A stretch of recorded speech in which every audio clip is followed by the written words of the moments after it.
तर एकूण निकाल आणि या सगळ्या गोष्टीबद्दल आपण बोलूच, पण ही भेट फार इंटरेस्टिंग ठरलेली आहे आणि आपल्यासोबत आता पॅनल असणार आहे, तज्ज्ञ मान्यवर असणार आहेत. आपल्यासोबत आहेत राजकीय विश्लेषक अभय देशपांडे सर, यासोबतच शरद पवार पक्षाच्या राष्ट्रवादीच्या विद्याताई चव्हाण आपल्यासोबत आहेत आणि भाजपचे प्रवक्ते केशव उपाध्ये देखील आपल्यासोबत आहेत. आपण या तिघांचंही स्वागत करूया. आणखी काही मान्यवर आपल्यासोबत असणार आहेत, विविध पक्षांचे प्रतिनिधी असणार आहेत आणि मुख्य म्हणजे ही जी सगळी प्रोसेस आहे, निकालाची जी सगळी प्रक्रिया आहे ती नेमकी कशी असणार आहे, पहिल्या पसंतीची मतं, दुसऱ्या पसंतीची मतं, याबद्दल देखील आपल्याला जाणून घ्यायचं आणि त्याच्यासाठी आपल्या सोबत असतील विधिमंडळाचे माजी प्रधान सचिव अनंत कळसे सर, त्यांच्याशी प्रज्ञा संवाद साधणार आहे.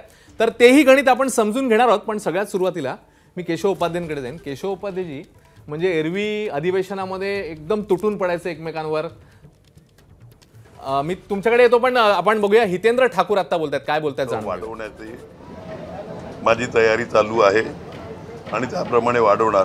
आणि त्याचप्रमाणे मी मागणी पण केली आहे का दर 2 महिन्यांनी विधान परिषदेचे इलेक्शन घ्या, म्हणजे आम्हाला त्याच्यावर सगळे लक्ष ठेवतात.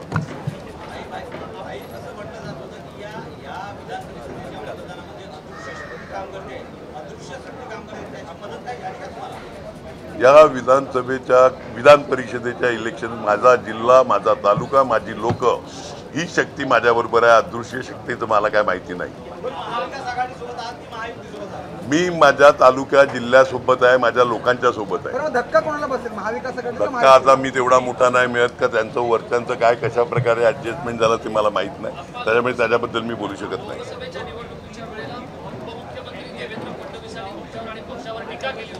चालते ना टीका, आम्ही पण केली त्यांच्यावर. इलेक्शन म्हटल्यावर एक दुसऱ्यावर चिखल फेकायचं असते, तो फेकला. फक्त त्याचा दर्जा ठेवावा एवढं या माध्यमातून मी सांगेल. विरोधकांनी टीका करायला पाहिजे, पण त्याचा दर्जा काय ठेवतात, तुमचं तोंड घसरू नये एवढी सगळ्यांनी काळजी घ्यावी. धन्यवाद.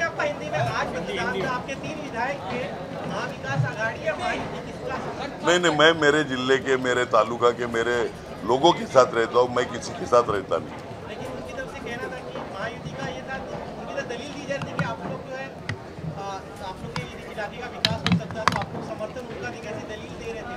मेरा विकास करने दो ना, तब तक मेरी राह देखो सब लोगों ने.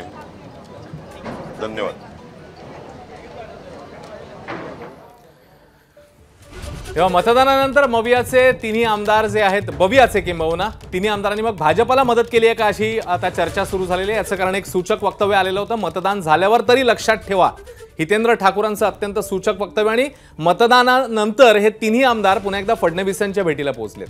मगाच्या त्या चंद्रकांत पाटील आणि संजय राऊत यांच्याबद्दल मी विचारेनच, पण हे काय आहे नेमकं, म्हणजे सगळे फिक्स झालेली आहे ही मॅच इकडे, आता बवियाची तिन्ही मतं तुमच्याकडे आहेत? मतं कोणी कोणाला दिली आता आपण सांगू शकत नाही, शेवटी गुप्त मत. पण एवढं नक्की आहे की महायुतीचे 9च्या 9 जागा निवडून येतील हा विश्वास आहे. म्हणजे ह्या 3 सकट, या 3 मतांसकट? नाही, मी म्हणजे मतं कोणाला जे अधिकार, शेवटी तो गुप्त मतदान आहे, त्यात आपण बोलणं योग्य नाही. मतदान गुप्त आहे, पण या भेटीचा अर्थ जो सुप्त असं आहे. मला दोन्ही विषयावर एक मिनिट मगाचा रेफरन्स घेऊन दोन्ही प्रश्नाची उत्तर आत्ताच देतो. मगाशी तुम्ही जो संजय राऊत चंद्रकांत दादा रेफरन्स तुम्ही मला विचारणार होता आणि मध्येच हे झालं. खरं म्हणजे अभय देशपांडेंनी सुद्धा या अशा प्रकारच्या भेटीचं स्वागत केलं पाहिजे, तो पण स्वागत केलं पाहिजे. मगाशी जे दादा पाटील आणि राऊत झालं, महाराष्ट्राच्या विधानसभेने हे चित्र बघितलेलं आहे की एकदा एका कम्युनिस्ट आमदारांनी आपल्या नातवंडाला ते विधानसभेत घेऊन आले होते आणि त्याच वेळी त्यांची लक्षवेधी लागली आणि त्यांनी त्यावेळी त्यांच्या नातवाला रामभाऊ माळगींकडे सोपवलं, माझी लक्षवेधी थोड्या वेळेला सांभाळ. आणि रामभाऊ माळगींनीही तितक्याच ह्याच्याने, म्हणजे इतक्या हसत खेळत पद्धतीने महाराष्ट्रातल्या विधानसभेतलं वातावरण होतं. आता कम्युनिस्ट आणि जनसंघ त्यावेळेचे हे कट्टर विरोधक, पण दोन्ही नेत्यांमधलं हसत खेळत ते वातावरण होतं. ते विधानसभेतलं वातावरण आता जर पुन्हा त्या निमित्ताने होत असेल, राजकीय शत्रुत्व असेल, राजकीय वैर असेल ना, त्यात काही शंकाचं कारण नाही, पण व्यक्तिगत वैर नाही आहे, हे वैचारिक आहे लढाई, त्यामुळे ती असू शकते. त्यामुळे जर अशा पद्धतीने दादा पाटील संजय राऊत यांच्यात विधान झाली असतील तर ती त्या पद्धतीने पाहिली पाहिजे, त्या पद्धतीने तर स्वागत केलं गेलं पाहिजे.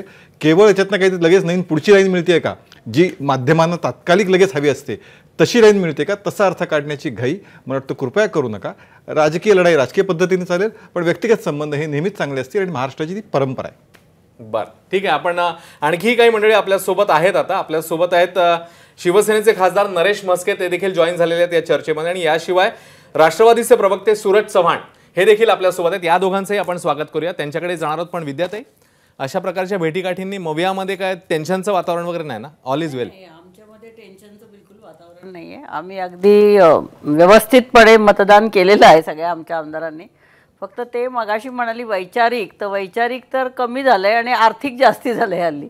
त्यामुळे या अशा निवडणुकांमध्ये मोठ्या प्रमाणात आर्थिक देवाणघेवाण होते आणि हे आपल्याला अगदी सहज आणि पॉलिटिकल प्रेशर आणणं म्हणजे आता जे आपण हितेंद्र ठाकूरांचं बघितलं वक्तव्य त्याच्यावरनं स्पष्ट वाटतं की ते कुठल्या तरी प्रेशरमध्ये आहेत किंवा ते मगाशी भाजपच्या कार्यालयात सुद्धा जाऊन आले. म्हणजे आपल्याला सहज कळू शकतं की ते कुठल्या बाजूला झुकलेले आहेत आणि का झुकलेले आहेत. त्यामुळे ह्या निवडणुकांमध्ये खूप मोठ्या प्रमाणात आर्थिक देवाणघेवाण होते, घोडेबाजार होतो. हे तर आता पण इकडे झालंय म्हणजे असं वाटतंय तुम्हाला आजही? प्रश्नच नाही झालेला. आता रिझल्ट लागल्यावर आपल्याला कळेलच. ठीक आहे. देशपांडे सरांची एक छोटी कमेंट घेऊन तुमच्याकडे होतो. देशपांडे सर, नाही असं आहे की आता रिझल्ट काय येतात ते आल्यानंतर त्यांचे स्वतःचे संख्याबळ किती होतं आणि मिळालीत किती मतं हे बघितल्यानंतर कळेल की घोडेबाजार झालाय नाही झालाय.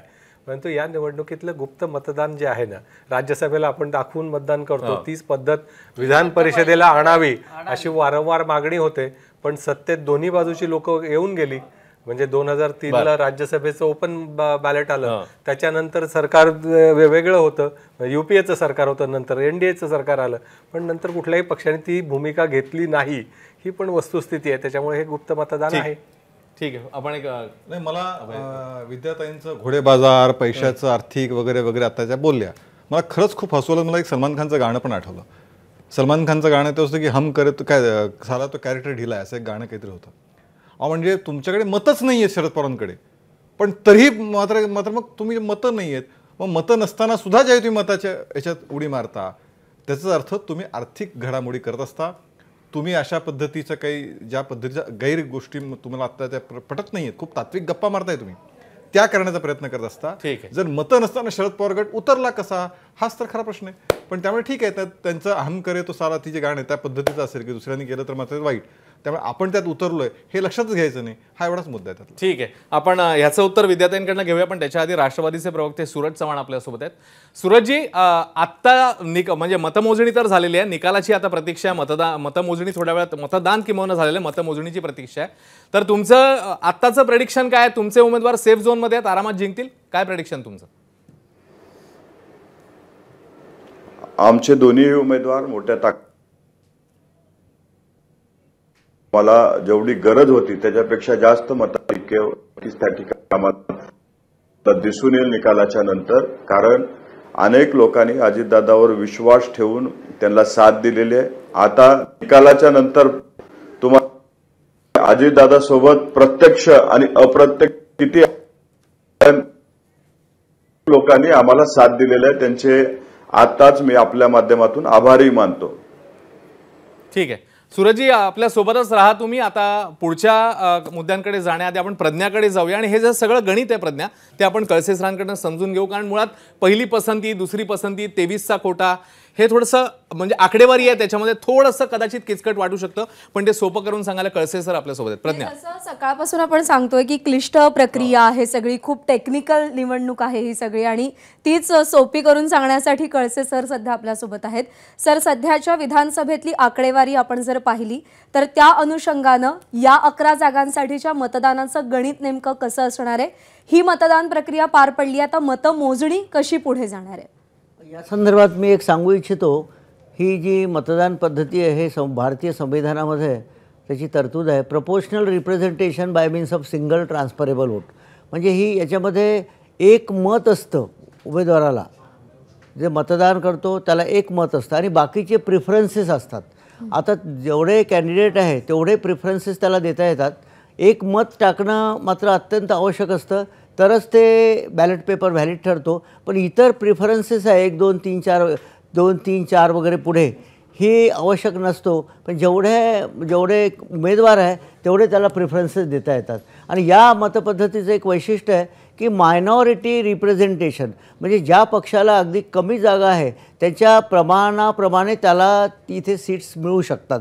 त्यामुळे ही स्कॅन्डिनेव्हियन पद्धत आहे, स्कॅन्डिनेव्हियन कंट्रीजमध्ये डिव्हाइस झालेली, आणि उत्तम ही अशी पद्धत आहे. आणि विधान परिषद आणि राज्यसभा निवडणुकीसाठी ही पद्धत लागू होते. मी एक साधं उदाहरण देतो. लोकसभेच्या इलेक्शनमध्ये किंवा विधानसभेच्या इलेक्शनमध्ये आपल्याला एका कॅन्डिडेटला 49 मतं पडली आणि दुसऱ्याला 51 पडली, तरी 49 मताला काही किंमत उरत नाही, पण 51 मतं ज्याला मिळाले त्याला मात्र तो निवडून येतो. त्या पण या पद्धतीमध्ये ज्याला अल्पमत जरी मिळालं असेल किंवा अल्पसंख्य असेल किंवा ज्याला कमी त्याचे आमदार आहेत त्याच्या पक्षाचे, तरी त्याला रिप्रेझेंटेशन इथे मिळू शकतं.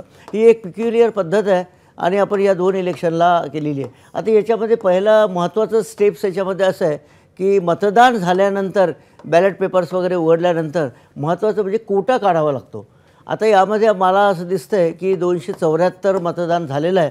आता हे 274 मतदान झाल्यानंतर आपल्याला त्यामध्ये पहिली स्टेप्स आहे की व्हॅलिड आणि इनव्हॅलिड, म्हणजे वैध मतं किती, अवैध मतं किती, हे आपल्याला करायला लागेल. आणि त्यामध्ये कॉन्डक्ट ऑफ इलेक्शन रूल्समध्ये काही क्रायटेरिया दिलेले आहेत अवैध मताचे. समजा एखाद्या उमेदवाराने कोरी मतपत्रिका टाकली. अभयजींना माहीत आहे बरेचसे असे उदाहरण आहेत की सदस्य कोरी मतपत्रिका टाकून मतदान करतात, म्हणजे बाहेर निघतात, ते अवैध होतं. किंवा एखाद्याने एक आकडा न लिहिता नुसतं 2, 3, 4 वगैरे असे टाकली तर ते सुद्धा मतं अवैध होतं. किंवा एखाद्या उमेदवाराने त्या मतपत्रिकेवर एक असं मराठीमध्ये किंवा ONE इंग्लिशमध्ये लिहिलेलं आहे, ते सुद्धा आकड्यातच मतदान पाहिजे, तो रोमन असो, मराठी असो, इंग्लिश असो, ते शब्दात नको, ते कुठलंही मतदान त्याच्यात लिहिलेलं नाही पाहिजे. असं जर लिहिलं तर ती इनव्हॅलिड ठरते. अशा प्रकारे ते क्रायटेरियाप्रमाणे ते आपल्याला तपासायला लागतं. असं आपण इथे गृहीत धरूया की 274 सदस्यांनी अगदी व्हॅलिड मतदान केलेलं आहे, प्रत्येकावर एक आहे. तर त्याच्यामध्ये कोटा जो असतो त्याची सिस्टीम जी आहे की number of value of valid votes multiplied by 100 divided by number of vacancies +1, त्याच्यात 1 मिळवायचा आणि जो भागाकार येईल त्याच्यात 1 मिळवायचा. करून दाखवू का याच्यामध्ये? 22.84 पूर्ण आकडा जो त्याच्यामधला जो आपण गृहीत धरतो तो असतो 22 म्हणजे 2284. त्याच्यात फ्रॅक्शन इग्नोर करायचं. तर हे फ्रॅक्शन आहे, ते फ्रॅक्शन तेवढं लिहूच नका. 2284 लिहा. हा मेन आकडा आहे. हा मेन आकडा 2284चा कोटा आहे. याचा अर्थ 23 मतं पहिल्या प्रिफरन्सची एखाद्या उमेदवाराला जर मिळाली तर तो पहिल्या राऊंडमध्ये निवडून येईल. म्हणजे पहिल्या पसंतीच्या 23 मतांची गरज असते तो उमेदवार विजयी होण्यासाठी. पहिली पसंत म्हणजे त्याच्या बॅलेट पेपरवर एक आकडा लिहिलेले अशी 23 बॅलेट पेपर त्याच्या बॉक्समध्ये पडले पाहिजे, तर तो पहिल्या फेरीतच तो उमेदवार निवडून येईल. म्हणजे ही आधीची पद्धत आहे. म्हणजे आता याच्यानंतर दुसरी पुढे आपण जाऊया का पटकन? पुढची पद्धत सांगायची म्हणजे पुढची पद्धत आपल्याला समजून घ्यायची. पहिल्यांदा आपण आता पहिल्या पसंतीच्या मतांची आकडेवारी बघितली आणि सध्या जर 11 उमेदवार रिंगणात आहेत आणि त्यापैकी 12 उमेदवार रिंगणात आहेत, 11 जागा आहेत, एकाचा पराभव होईल आणि प्रत्येकाला विजयासाठी 23 मतांच्या कोट्याची गरज आहे. पहिल्या पसंतीची 23 मतं लागतील आणि अर्थात ज्यांनाही पहिल्या पसंतीची 23 मतं मिळतील तो विजयी होतील. 11 जागा आहेत, 12 उमेदवार आहेत, एकाचा पराभव होणार हे निश्चित आहे. त्यामुळे पुढे काय होतं याची उत्सुकता आहे. मतमोजणीला सुरुवात होती अश्विन. आणि काही वेळातच ही मतमोजणी सुरू होईल याकडे आपलं लक्ष असेल. तुर्तास एक छोटासा ब्रेक, कारण या पसंतीच्या मतांचं आणखी गणित आपल्याला उलगडून घ्यायचंय, कारण ही प्रोसेस सगळ्यांना कळायला हवी. नमस्कार. मन शुद्ध तुझं ही वेगळ्याच प्रकारची मालिका तुम्हा सगळ्यांना खूप आवडली होती. याचा दुसरा सीझन कधी येणार अशी विचारणा झाली. प्रतीक्षा संपली आहे मित्रांनो. येतोय मन शुद्ध तुझंचा दुसरा सीझन. होई मन शुद्ध